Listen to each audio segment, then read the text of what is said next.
Hello, DFTBAers.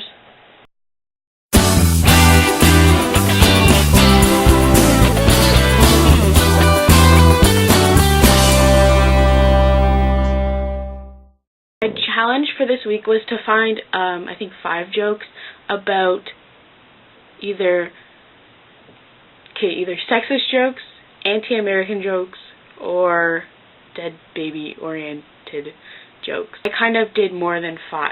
Why did the woman cross the road? Who cares? She shouldn't be out of the kitchen anyways. Why do women have smaller feet than men?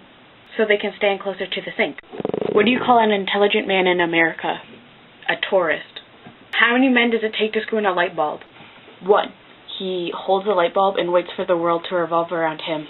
What do you call a man that's lost 95% of his brain? A widower. How many dead babies does it take to paint a house? Depends on how hard you throw them. On the 6th day, God turned to the archangel Gabriel and said, "Today I'm going to create a land, and I'm going to call it Canada. It will be a land of outstanding beauty with majestic mountains full of mountain goats and eagles, sparkling lakes filled with carp and trout, forests full of elk and moose, high cliffs overlooking sandy beaches with an abundance of sea life, rivers stocked with salmon. I shall make the land rich in oil, so that these inhabitants may prosper. I will call them Canadians, and they shall be known as the most friendly of people on the face of the earth."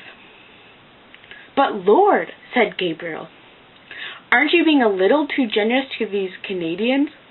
To which God replied, "Well, you'll just have to wait to see the loudmouth idiots I put as their neighbors." A 2nd grade teacher in Michigan was teaching her class about citizenship one day. So she asked the class how many of them were Americans.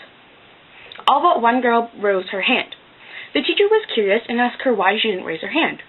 Well, you see, my mother's Canadian, my father's Canadian, so that must make me a Canadian." The woman got frustrated and says, "Well, if your mom is a moron and your dad is a moron, does that make you a moron?" "No," she replied, "that makes me an American." Okay. A bunch of people are on a plane. The pilot comes on to the announcements and says that the plane is going to crash and that everyone on the plane is going to die. One woman in the back of the plane stands up and says, "But I can't die. I haven't experienced being a woman yet. Can someone please help me become a woman?" Or experience being a woman, whatever. A man sitting a couple rows in front of her, wearing a flannel short and jeans, stands up and begins to walk over to her. He begins to unbutton her shirt, and when he gets to her, he takes it off and says, "Here, wash this." That's all the jokes I have for you, because I don't want to go Google more. DFTBA, DFTBAers.